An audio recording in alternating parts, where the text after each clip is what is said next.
Hello, everyone, and welcome. My name is John Morton. I'm an associate course director for the Psychology of Play course.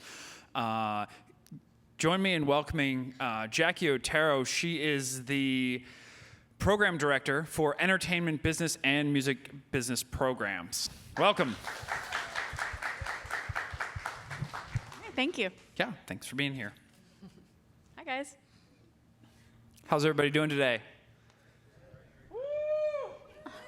Oh, wow, what a response.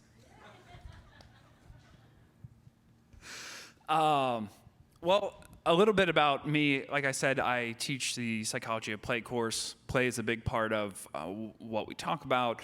And it's going to be part of what we're discussing today in using play to spark creativity and creative balance.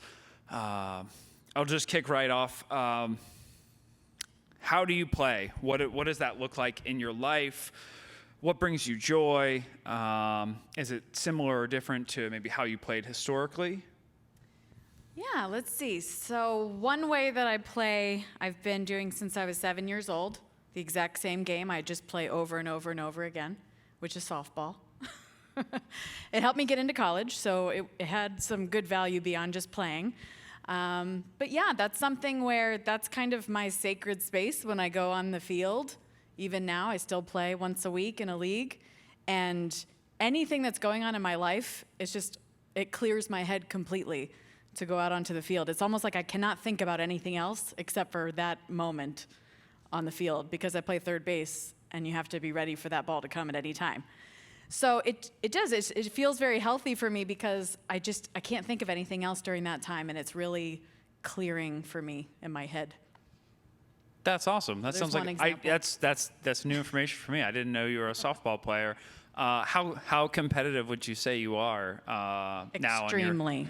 Extremely competitive? Does just the game face come over you? Pretty much. I mean, I like to have fun with it, but I enjoy winning. I do. I respect that.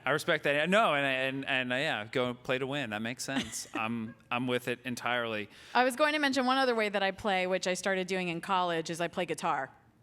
And that's something that I will never play in front of an audience. Like, I would never play guitar right here. I did play for my kids' kindergarten class one time. That was the biggest audience I've ever had. But that is just for me. That's my me time. I just like to jam at my house, play some chords, sing along to some songs. And again, that's one thing that it's very therapeutic for me. That's awesome. What had you pick that up? You said you were in college, but what inspired you to pick that up? My roommate played, and it looked fun. So she taught me 3 chords, and I learned how to play Neil Young, Rockin' in the Free World. I think it was maybe 4 chords. It was a really easy song to learn. And after that, I was just like, okay, I could just keep learning some chords and just keep playing some more songs. And I've never really gotten any better at it. I just learned more chords. All right, yeah, that's reasonable. I respect that. We talk about music a lot in our course. I have never been willing to be bad at music long enough that it takes to hit that point where I'm like, oh, I'm good now. I can do this publicly. I will never get there. I have no desire to get there and be serious about it. I just love jamming in my house. Awesome. Very cool. Very cool. I'm glad to know that. So in our class, we talk a lot about teamwork and how that relates to leadership skills. Why would you say that teamwork is important for our students going into their industries? Well, I can't really think of any job that's totally by yourself. Even if you think it is, even if you're, I'm going to be my own boss, I'm going to have my own business, I'm going to be a freelancer, whatever it is, it does not matter. You still have to work with people. I still have not found a job that is truly by yourself. Even if you're a writer and you sit in a room all day long and just write by yourself, you still have to then work with your editor and work with the publishing company, and you probably have to do some press. So you have to work with people in the media. So I think any job you have, regardless of what industry, you have to get along well with people to succeed in it. And I know for me, coming from the music industry, I mean, that's certainly true. You have to be able to work with a team. You have to be able to coordinate with a lot of different players. And people want to work with people who are pleasant and nice and kind to them. It's not just about competency, right? I mean, it's not just about talent. You have to be one of those people that we want to have in the room. And that's how you get jobs too. So I think teamwork and collaboration, I don't really think there's much you can do without that. Yeah, no, I hear you loud and clear on that. In terms of networking, especially while we're here, while we're in the educational environment, what would you recommend for our students as far as great networking habits to develop now, practices to begin while we're here in school? I think one thing, a tip that I would give is just start very small. Don't feel like you have to go to every networking event and meet 100 people. That's super intimidating, I think, for me. I'm an introvert. I like just talking to one person at a time. I mean, this is a packed house, so this is the exception. But I really like doing one-on-one networking, and to me, it's not networking, it's relationship building. So what I would say is, like I tell my students in a class like Psychology of Play, for example, where you have students from all different programs, it's really one of the few chances you have to interact with all different people across the university in the classroom setting. So I tell my students, start small. Just introduce yourself to the person to the left of you, the person to the right of you. So just start there. I think it's much more important to build quality over quantity when it comes to networking and relationship building. And the more authentic of a connection you can have with somebody, the better that is for your future networking. So make 5 great friends in that class. Don't try to, be a casual acquaintance of 100, right? Those quality relationships are the ones that are going to take you further. Yeah, that's great advice. Thank you.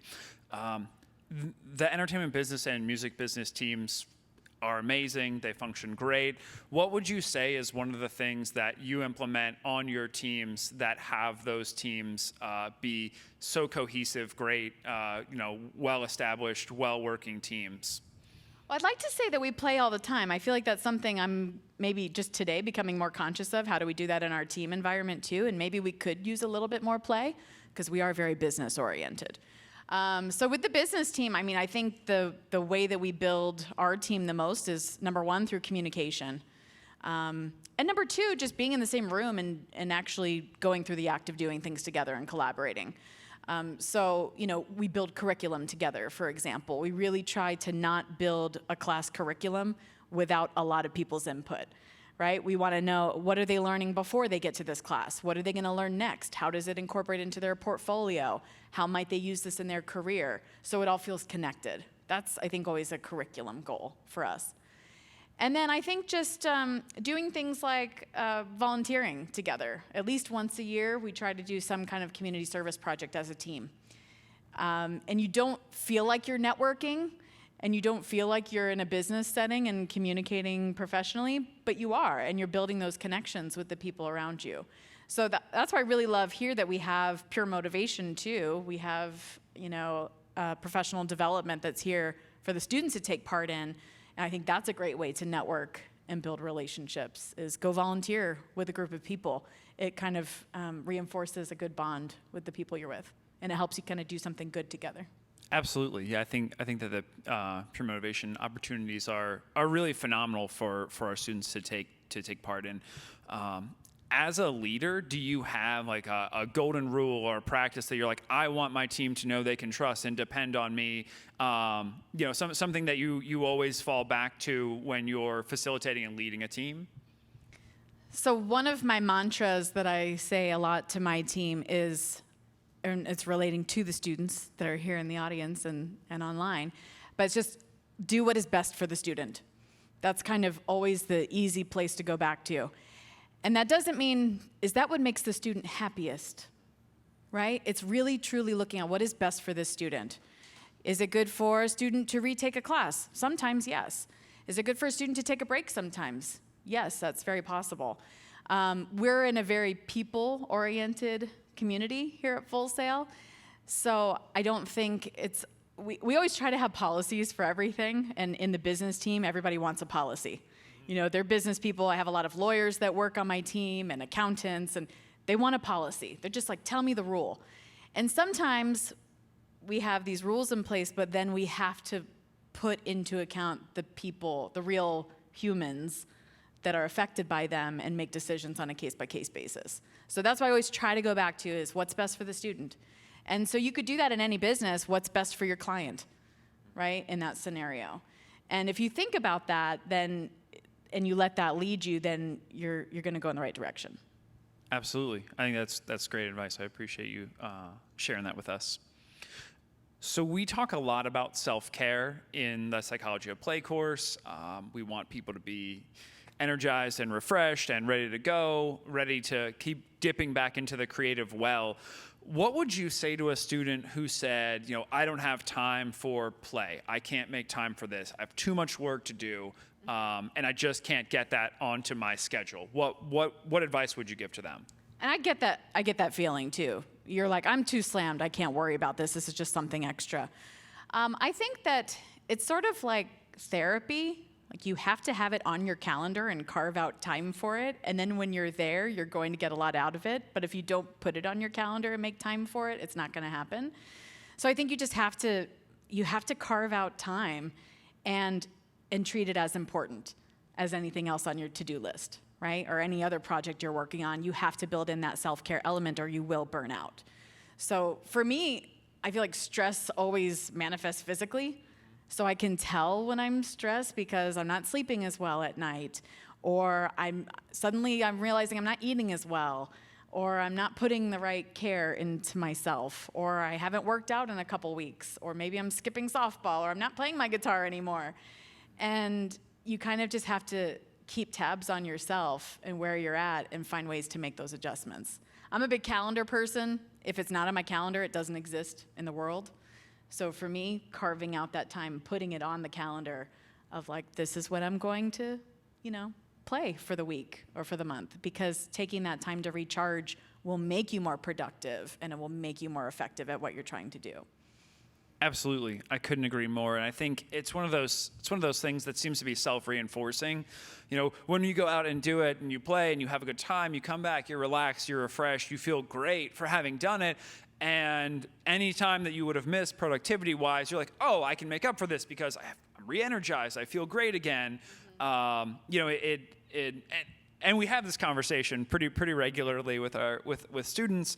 And I have this, I'm the same way. I like to go running long distances at the end of the week, and people are like, that doesn't sound like very much fun. I'm like, no. I can assure you, for me, it's a really great time. I get to completely free my mind. I think that being able to get beyond the point of this doesn't make sense business-wise. That's my impression of someone who doesn't make sense business-wise to them.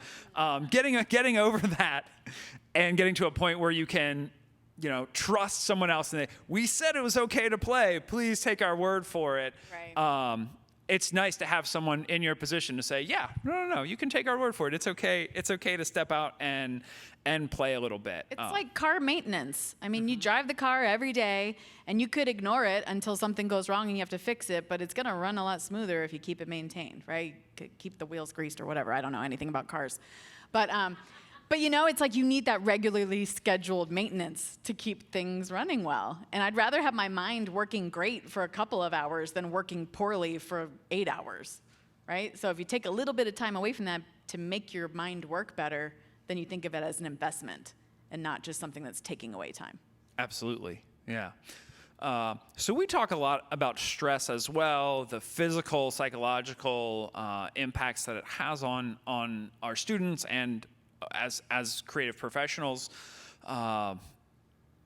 What would you say are the hallmarks for someone, maybe things to look out for when hey, if you see X, Y, and Z things in your life, maybe this is a sign that stress is something you should be addressing, and how would you say is a good way to address that stress in an individual's life? Yeah. Like I said, I feel like my stress is physical. That's when I realize it's there. When it's just mental, it kind of doesn't show up, and you're like, oh, I'm doing fine, and I can power through. But then when I start to see physical changes, that's where I'm like, okay, I need to do something differently.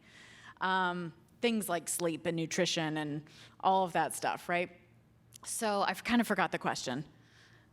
No, yeah. So when you're starting to feel stressed, when you see those markers come out, what are, your go-tos? I think you've said, playing softball, getting out, playing music. Right. What are some things that you think a student could pick up and take with them and say, okay, here's a great jumping off place to address and tackle stress? Yeah, totally. One thing I think one of my instructors does in the capstone class, which I really love, is, and if you're starting to kind of feel not as motivated and all of that, she tells the students to take out your badge, your ID, and look at your picture that you took during orientation and think about where you were when you walked in the door here at Full Sail. And think about how much you've changed since then. I mean, maybe it's only a couple months ago, maybe it's a year or two ago, but think about like what made you come here in the first place? Because everybody had some kind of drive and motivation to study what they're studying here. And when I talk to students every month at orientation, for me, it's like a really nice refresher of why we teach here too, why we're here for these students, because they're all so pumped up to be here. But then the grind can get to you, right? I mean, Full Sail is a grind.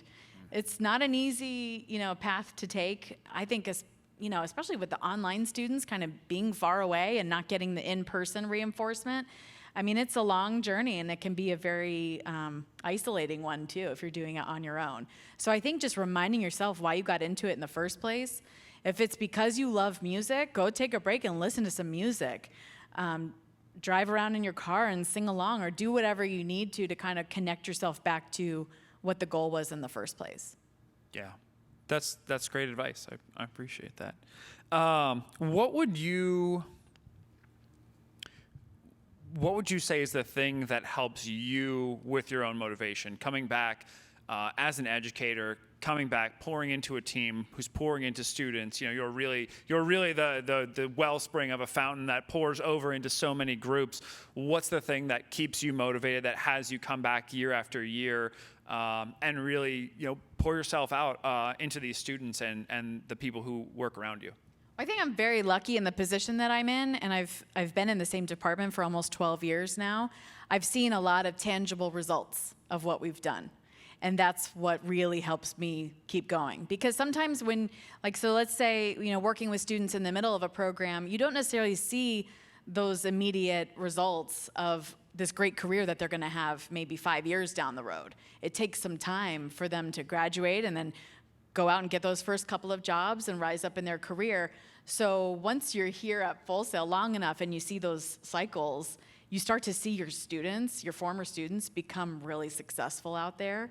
And that just feeds me to no end. It gives me so much energy to do what I need to do today, because I see what my grad did, who I had in class 8 years ago. So to me, that's what's super gratifying about being in education in general, is just kind of living off the successes of your students. So I love seeing what our grads do out there. I love seeing them, post on LinkedIn that they got a promotion or they're doing some cool new job, and it's tangible. I'm not a very abstract person, so to see some tangible results of the work that I do, and not to say that I'm responsible for them getting a great job, but I feel like we all have a piece in that, working at Full Sail together. So we all sort of share in their success too. That's awesome. That's funny because in our class we talk about play, and on day one I usually have this conversation with people where I go through, why play is important to them, and I always have these conversations about creativity and how it feeds back into itself, and I don't have to justify, but I usually say, all these programs are really, you employ creativity on a daily basis, and it's visual for so many people, or it's something you can lay hands on and touch. How do you think that creativity comes out in a business program when you're working with business? Because I would say it might be harder for you to get this if you're in a business program. And I can think of some things that I usually will go to with them. But what do you think? How do you think creativity kind of meshes in a business program? Oh, I think creativity is absolutely essential in business. You can go along and be a robot in the business world and make very little impact and probably still get a decent job doing that.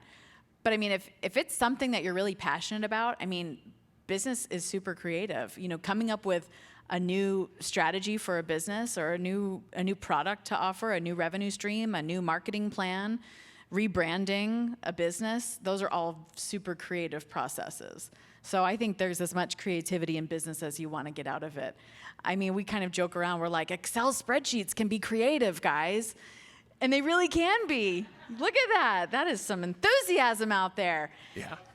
You know, you can be creative in that fashion too. So yes, it's not the same as making a film, but being the producer on the back end and being creative with how are we going to get this done on this budget? I mean, you have to make a lot of creative decisions in order to get things done. And I think that, you know, the business students are the ones going to be leading those entertainment projects in the future. So they're not necessarily going to be on the crew. They might be the producer in the office that's helping, you know, pull every possible string that they can to meet the budget. And that's all creative.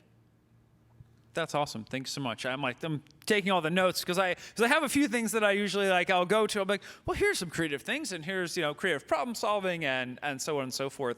But I really appreciate those. Those are some really interesting things that I think on the front end aren't maybe top of mind when you're going into a business program. But I think that it's really nice to be like, no, there are all these creative elements in everything that we do. Day in and day out.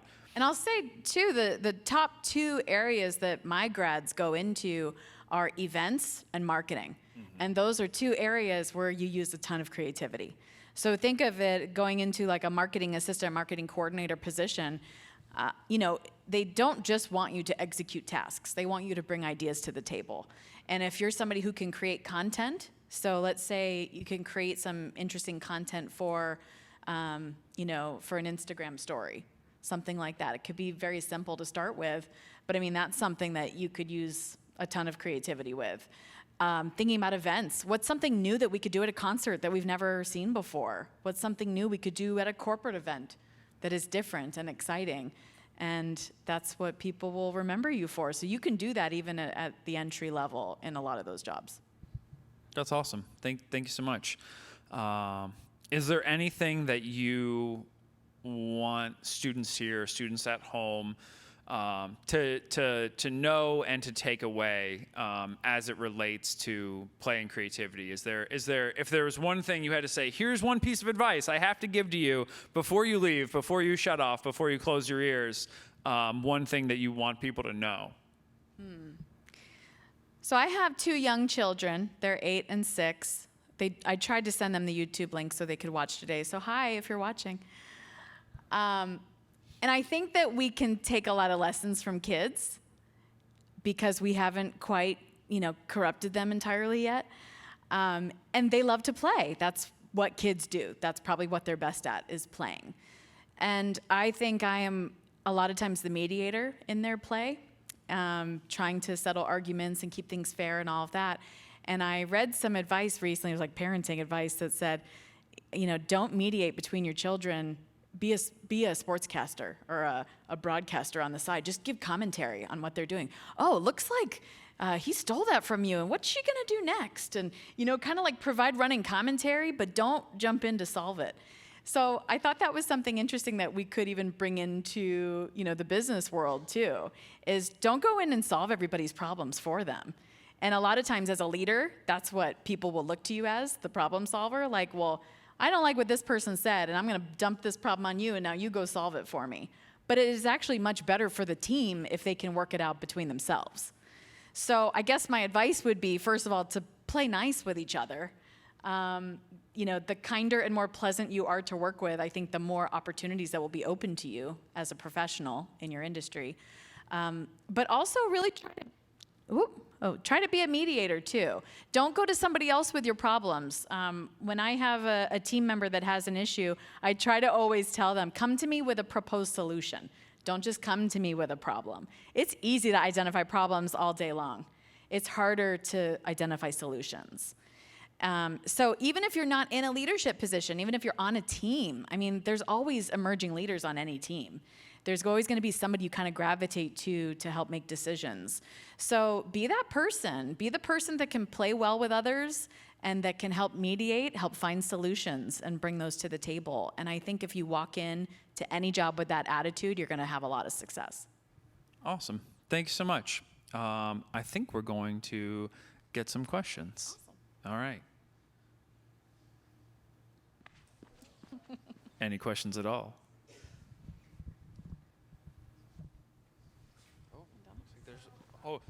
Wait for a microphone, please, so they can hear you at home. If my 6-year-old is watching on YouTube, you can put a question in the box too.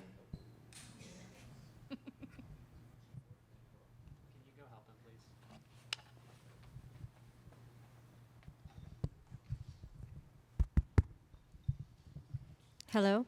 Can you hear me okay? Okay. Hey. Yeah. So you had asked Jackie about what would you say to a student if they said, I don't have any time for play?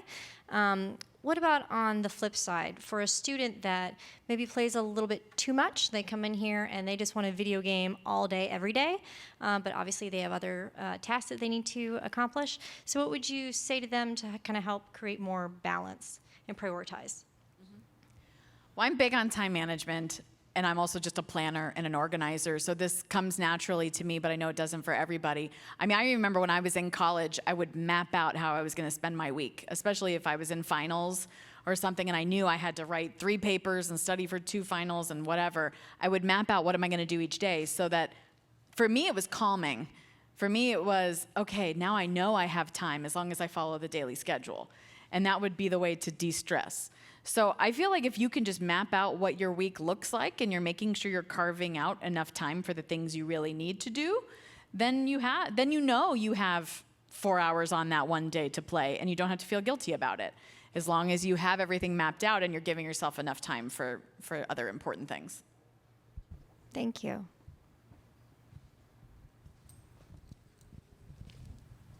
Get a microphone over to you. It's really more for online. He's coming over with a mic. Thank you guys for coming today. It's great to see you all here. Yeah. Thanks for hanging out. I was wondering if you have any insight as to like how you can implement play into the workplace and into kind of your career to try to improve your productivity. That's a great question. So I sit right next to Platinum Creative, which is our sort of creative brand agency within Full Sail. And I always admire them because they always look like they're having so much fun in their workplace. And one thing that they do that I sort of wanted to steal was they put a puzzle out. It's like a 1,000-piece puzzle that they just put out on a table in the workplace. And then as people are walking by, they could just spend a few minutes just to work on the puzzle. And then they leave it out once it's all complete. So it's almost like an asynchronous team builder. And I thought that was a really cool idea. So it's just you can walk by and spend a little time on that. Like you might not have a couple of hours to play, but you might have 10 minutes to go sit down and do a puzzle and clear your mind. Yeah. So that could be one. I ride skateboards all the time here at work. I like puzzles. Skates class, yeah. It's again, you can't play all day, but I can do that, and that sounds fun. It works out. Yeah. It's a lot of street cred with students. Nice. That, like I'm the cool teacher who And shows you have up to on a get to skateboard. class anyways. It's not like you're spending any more time. It's probably faster even. It is. You get a little play on your way to work. It's like sprinting pace with walking exertion. Yeah. So I'm for it. It's Nice. It's economies. Yeah. Mm-hmm. Yeah. Anyone else? Any questions from the internet? We do have a question. How do you get someone or a different company to take a chance on a new grad? Maybe someone who doesn't have any industry experience, but they have their collegiate experience and maybe some volunteer opportunities as well. I'll say 2 things to that. 1 is to show your value, and 2 is to get somebody on the inside to put in a good word for you. So I think those are 2 things that could really help you get your foot in the door, even if you don't have all that much experience. Also, give yourself credit for the experience that you have while you're in school. I see a lot of resumes that have a section called projects. So it's not necessarily full-time work experience, but it's real projects that they've worked on that do show some great experience that you have coming out of school. So I would add that as well. So think about what value do you bring to this position. It might not be experience, but it might be, innovation. It might be that you're a great graphic designer, or you're an artist, or you write songs, or whatever it might be. It might be that you're a great writer, or you're a great researcher, or you're really good at putting together slides. So think about what you could offer somebody. And it doesn't even have to be for a job. It could just be somebody that you're trying to build a professional relationship with. Think about how you could add some value to a project that they're working on. And you can almost treat it like a bit of an audition for a future job that you don't even know when it might become available. So when you're out there networking with people, offer yourself. Offer to do a favor for them. No questions asked. Just say, you know what, I love to do research. So if you ever have a project coming up, or let's say you're doing an interview or something, I'd love to do some research for you and come up with some questions for you. Maybe it's somebody who has a podcast and you could help them do some background research on their next person they're going to interview. Whatever it may be, think about what is your skill set that you are confident in, and how could you help them on something. If you guys have ever seen like a corporate slideshow, it is about the worst thing you could possibly see. Just about at every conference I ever go to, I see horrible slideshows over and over again. And it's something that I don't see at Full Sail. And I've realized that I'm very spoiled here because we do really great presentations. And I don't mean us, the faculty, I mean you guys, the students. You guys do wonderful presentations. So that's one thing I think you could offer to somebody in the professional workplace. Be like, I'd love to be your go-to person to help you when you're doing a presentation. Most people will take you up on it if you're specific enough. If you just say, oh, I'd love to help you sometime if you need me, and it's really broad, they're not going to know what to ask your help for. But if you're real specific, then they might think of you next time they do need help with something. So I think that's a good way to show that you can bring value to the table. And the other thing I mentioned was getting somebody on the inside of the company to put in a good word for you. I think that's super important because I do a lot of hiring and I get a lot of resumes, and the ones that I always look at first are the ones that were recommended by somebody I already know. And if they say, hey, this person is awesome, they really want to be here, and they have a great background, and you should definitely talk to them, I'm going to talk to them. And I'm happy to hire random people that I don't know as well. I want to make sure that we're mixing it up and not just hiring all of our friends. But, getting somebody on the inside to pull your resume out of that stack and put it at the top, that's going to help you. That's going to at least get your foot in the door and get an interview. So let's say you want to work for Sony Music, but you don't know anybody who works there. Guess what? I'm sure there's a Full Sail grad that works there. I'm sure there's more than one. So I'm a big proponent of LinkedIn. I do searching on LinkedIn all the time for my students. You can, and I have the free version, I don't pay for it, but you can search very specifically for certain companies and for what school people went to, or even what city they're in. So I could pinpoint, okay, who graduated from Full Sail, who lives in New York and works for Sony Music. And I could do that specific search. So that's a good way to start conversations with people on the inside, because you already share an alumni community with them. They're already part of the Full Sail family. So it's not just a random email from a random stranger on the internet. If you say, oh, I'm a Full Sail student, I'm in this program, I saw that you graduated from whatever program it is, I would love to take 5 minutes of your time sometime just to ask you a few questions about your job. That could be the start of an inside connection. And one of your questions to them could be, how did you get your foot in the door at this business? Do you have any recommendations for how I could do it? Don't ask them for a job, especially at the beginning, but asking them for advice, I think, is great. Most people are happy to give advice to people, especially when they've been in your shoes before. So use that community to your advantage. I also have another question for you. Earlier you spoke about play and passion project. What is the difference, like honest difference between the two, and could both of them coincide? Say that again, between play and what? Passion project. A passion project. Okay, I don't know if they have to be different things. Some people play by doing projects. Do you think there's a difference? Maybe? I think that there can be. I think there's crossover. I think that play is going to look different for everyone, and passion projects are going to look different for everyone. And when I tell people what I do for fun, they usually say, that sounds like manual labor. And I'm like, well, but I really like it. It's what I enjoy doing. I'm really passionate about this. So I think it's reasonable that there's crossover. I'll say I think you should do both.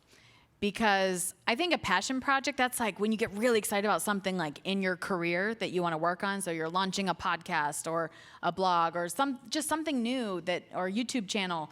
That could be your passion project that hopefully might advance you in your career too. But I think it's still kind of work in some ways. Like you almost need something that disconnects your mind a little bit. Sure. I think when we go through it in our class, I think our like, if you had to pick a thing, a characteristic of play that we use, is what we call it being apparently purposeless.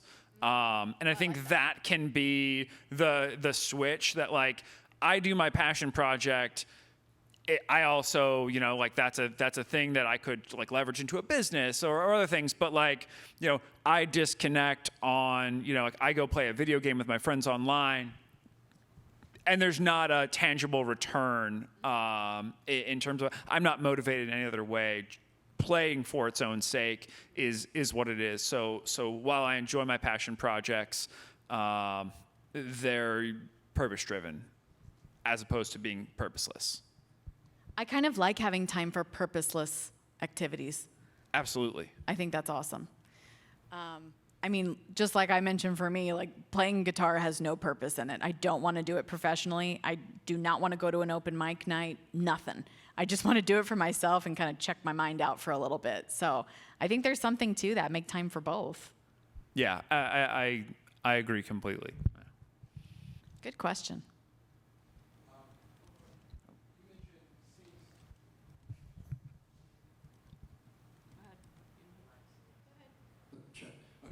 You mentioned a motivating factor for you was or to see students who succeeded when they left the program. I was wondering, were you able to ever tell the success stories while students were going through your program or classes? And if so, what kind of traits did you notice that were kind of a common theme? I like to think that I can usually spot them real quick, but then sometimes there are little surprises. There's students that I barely got to know and weren't on my radar that became really successful. So I think sometimes you can't always assume that you know from the get-go who they're going to be. I feel like it could be, I've heard Hall of Famers talk about stories where they were talking about being a terrible student and how much they learned from that experience, and then they became successful after that. So I don't think 100% you can know every hidden gem that's in every class, because I think there are some that will come out later. But I also feel like there are certain habits that I see over and over again that I feel like predict success. And one, I think, is just being proactive, just being the type of student that goes to career development in your first month. To me, that's a pretty good predictor. The type of student that comes and meets with staff members outside of class or want to collaborate on a project that's not required. I always tell students on orientation day, if you're just here to go to class and then go home and do whatever homework you have, you're gonna miss out on so much here. So the ones that really wanna take advantage of everything, like if you walk by a soundstage and you're like, I wanna figure out how to get in there. Or if you walk by, a film set or a studio and you're like, I'm gonna find a way to get in here. I'm gonna work on a project in here. Those are the students that you can tell are going that extra step and they're gonna do the same thing in their career. I'm going to tag on willingness to overcome uncomfortability is probably one of the biggest things. If getting outside of your comfort zone, meeting new people, if there's things that are making you uncomfortable and you're letting that be something that keeps you from meeting new people, from taking strides, from going out and seeking things out that you want to be doing, if that's something that's holding you back, work diligently on overcoming that. We don't grow in our comfort zone is kind of the saying. Right, you can have a standard experience, but I don't know any of our students who came here for a standard experience. I think people really want to elevate their lives, their profession, their industry, everything that they're doing. So break down those walls. Okay, so my question for you guys, when you guys are looking for people on the inside, but you don't know people on the inside, how do you find people on the inside? Like you ask questions to them, yes, but like what about the other people? I would recommend play the student card while you can. So while you're a student here, you're very non-threatening. When you're out in the industry and you might be looking for a job or looking for advancement, you're a little bit more threatening to people in the industry because they don't want you to replace them. But while you're a student, I think that you're a really easy target to mentor and you're not a threat to them. So what I would say is if you reach out to somebody, like let's say you get their contact information on LinkedIn or wherever you get it from, and you reach out to them to just make that initial connection, I always say play the student card. So just say, hey, I'm a student at Full Sail, I'm in this program, whatever it is, and I'm working on a project, and I'd love to ask you a few questions. Because guess what? You're always working on a project, right? That's not a lie. Are you guys all working on projects right now? Okay. So you could, I think, safely say at any time at Full Sail, I'm working on a project. And I'd like to ask you a few questions. You don't have to be super specific about what the project is or whatever it is, but use that as a reason to get on a 5-minute phone call with somebody. You know, can I ask you, can I take 5 minutes of your time and ask you a few questions about your job? And that just opens up the possibility of that professional relationship developing. And then, you know, there are certain steps you can take after that to grow that relationship afterwards. I always say, send a thank you note afterwards. If you really want to make an impression, don't do it over email. Send a handwritten card because nobody does that anymore. And when I get a thank you email, usually I read it and I'm like, oh, that's nice, and then I file it away or delete it. But when I get a handwritten card, it stays right on my desk. So you think about which one is more memorable, right? Getting that handwritten card. And if you know where they work, it's pretty easy just to send it to their company address. So I would just invest in a little pack of blank cards and just write off a little thank you card every time somebody takes a little bit of time to talk to you. And it just makes you memorable. I think anything you can do to make a memorable impression on somebody and it's positive, why not do that? Then the next time you contact them in a couple of months to check in and maybe ask them a follow-up question, they'll probably be more likely to remember you in a positive way if you did that little extra touch. And then it could be this thing where maybe you ask them, you know, do you mind if I stay in touch with you as I'm going through my program? I'd love to, you know, learn more about the industry from you. And usually they'll say yes. And if you do that with a few people, you might develop some good mentors, even if they're not here in Orlando or wherever you are. You can do that through through distance. There's plenty of avenues for that. So just say kind of while you're a student, play that card, reach out to people, start developing those relationships. If you can meet with somebody face to face, I think it makes an even better impression. So I think a coffee is a minimal investment. Ask somebody to have a cup of coffee with you. That could be, again, the start of developing that internal relationship with somebody at a company that you might want to work for someday.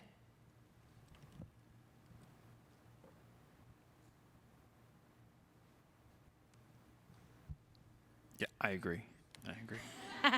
All those things. Those was all I was going to say. Thank you, John. Also, yeah, of course. Are there any other questions out there? Any questions from the internet? No. Well, thanks everybody for being here. It was great to see all of you. I'm glad we got to spend some time together this afternoon. So thanks everybody for coming out. Thanks for joining us on the internet. Appreciate that. And Jackie, thanks for being here. All right, thank you. Let's go play. All right.